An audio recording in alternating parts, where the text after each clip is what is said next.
is Dr. Mustapha from the Division of Hand and Microsurgery, Department of Orthopedics here at University of Toledo Medical Center. Happy to share with you some of the pearls of the upper extremity exam with a focus upon peripheral neuropathies. So this is great for the medical students. Excited to have you on board. Couple pearls. One thing is that from the history and clinical exam, the first thing you always want to share is the positive Tinel sign. So I'll say, let's take a step back and let's form a frame. And on that frame, you're going to build your clinical exam. And you're going to hear that from not just a hand, but examination of any part of the musculoskeletal exam. So I will start with the framework: inspection, palpation, the neurovascular studies, and then the special tests, the specific tests. And that's when you come into Tinel sign. Then you'll talk about your Tinels. So the first thing is looking at inspection. So hand here. The first things you want to talk about in terms of inspection is to look at, is there any swelling or wasting? So one of the things that you'll see for wasting would be, in the most common scenario or most common entity is carpal tunnel, but the most advanced carpal tunnel syndrome with compression of the median nerve, you may see wasting of the thenar musculature. It's always important to compare both extremities. You know, all your exams, whether you're doing a hand, upper extremity, the lower extremity, always compare. All right, so looking at thenar wasting. All right, second is on clinical exam, first of all, on inspection, is interossei wasting. So usually with ulnar nerve pathology, you may see wasting of the first interosseous. So you actually see this as a sulcus. So that's an inspection. Just, look at generalized swelling. Is there wasting? And then we'll take it to the next step.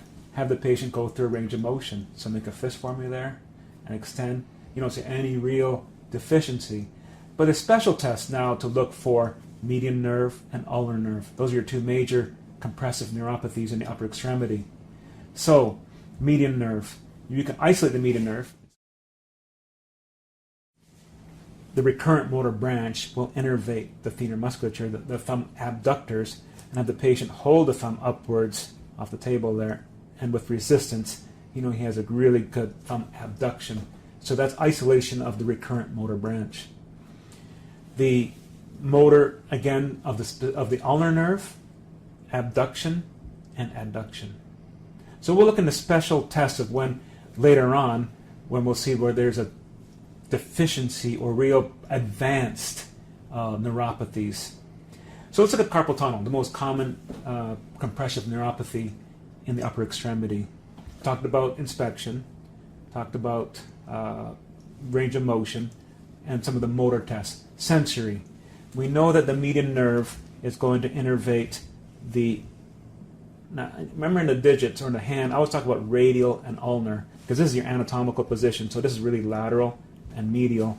So the median nerve, the thumb, index, long, and the radial border of the ring.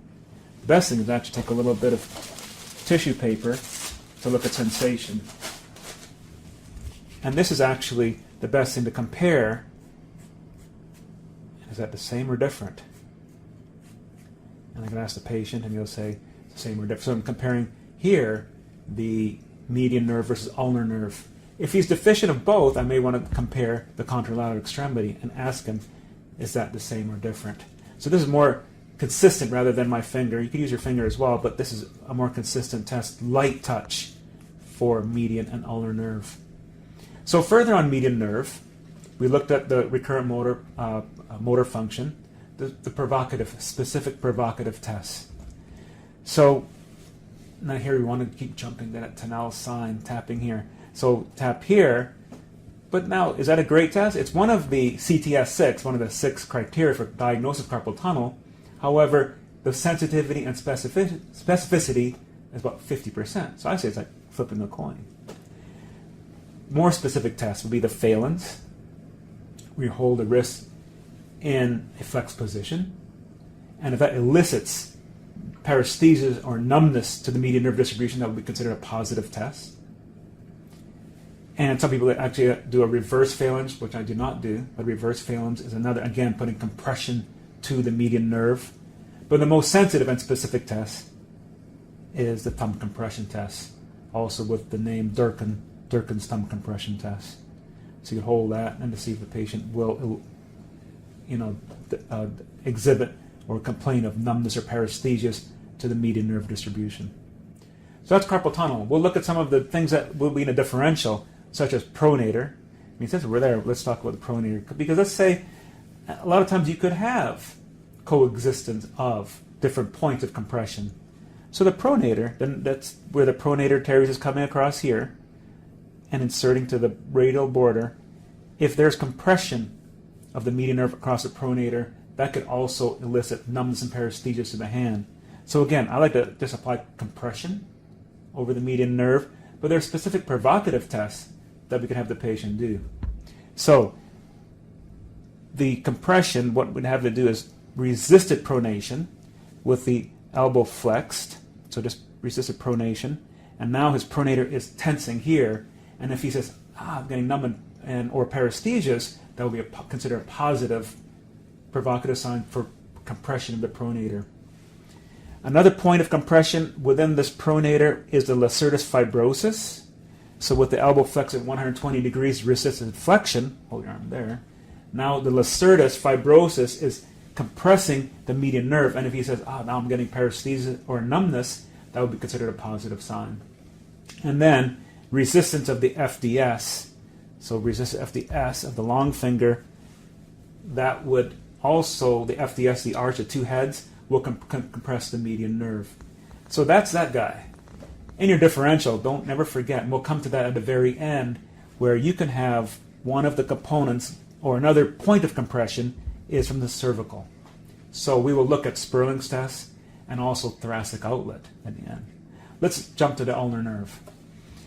So ulnar nerve, we talked about, again, paresthesias or numbness to the ulnar digits, the small finger and the ulnar border of the ring finger. Very important to differentiate. Where is your point of compression? Is it at Guillen's canal at the wrist crease, or is it at the cubital tunnel proper? So how do you differentiate? And I always ask this question. The dorsal ulnar sensory branch comes off proximal to the ulnar head, proximal to the wrist crease, and this will innervate the dorsum of the small finger and the ring finger. So if you again compare from this digit to the contralateral extremity, if he says that actually feels normal, but yet I have diminished sensation here, that tells me, an indicator, that the compression of the ulnar nerve is at the level of the wrist at Guillen's canal. So keep that in mind. You'll see at the end of this, the conclusion is got to know your anatomy. So the test for cubital tunnel pathology, the elbow flexion test. With the elbow flexed, in this position, it's easier to feel the epicondyle and the cubital tunnel proper. And now here, I rest my fingers right over the ulnar nerve proper and bring the elbow flexed. And then you would ask him if he experiences paresthesia or numbness to the ulnar digits. And yes. I think he does. He has cubital tunnel. So, and that was very quick. So Dr. McKinnon described adding the compression to the over the nerve with the flexion. Technically, that would be a sensitive or specific test up to specificity up to 90% with compression over the ulnar nerve. Another great test to do is called the shoulder internal rotation test. And in this position, this will also compress the ulnar nerve, and you can elicit a positive test within 10 seconds. We'll hold 10 seconds. He's getting paresthesia numb, I could see. Yeah. He is. All right, so that's a cubital tunnel. Well, Guillen's canal, I think the best test is compression right over the ulnar tunnel or Guillen's canal. And if that results in numbness or paresthesia, that would be considered a positive test. Guillen's canal has 3 zones. Zone 1, you would elicit loss of both the motor, so motor dysfunction and sensory. Zone 2, just the motor, and zone 3, just the sensory. So again, that's your anatomy. Some of the special tests for when someone has very advanced ulnar nerve pathology, the Frohman's sign. If you hold this with both of your thumbs, the thumb upwards, thumb up, yep. And he's going to hold that. And so in Frohman's sign, what's going to happen is, there it is. So he loses the ability to adduct. So he's going to hold the paper by going to the FPL, which is innervated by the interosseous nerve. So that's considered a positive Frohman's sign. All right, thank you. Another test seen in advanced ulnar nerve pathology is called Wartenberg sign, or they call it a small finger escape. So abduct the fingers. Now bring them together. Now if he had a Wartenberg sign, this finger would stay abducted. Reason being is that the extensor digiti minimi also abducts, and that's radially innervated, and that's why there is abduction of the small finger. So that's carpal and cubital tunnel, median nerve, and compression of the ulnar nerve. While we're here, let's mention a couple words about radial nerve innervation. Let's talk about radial tunnel syndrome. So radial tunnel is more of pain. So you have the radial nerve will branch of the posterior interosseous nerve and the superficial radial nerve. So this is, of course, a superficial radial nerve to the dorsal first web space. Radial tunnel, here is the lateral condyle here. 5 centimeters distal would be the radial tunnel. And compression over here and result in pain, deep pain to the arm. No motor, no sensory deficit, just pain.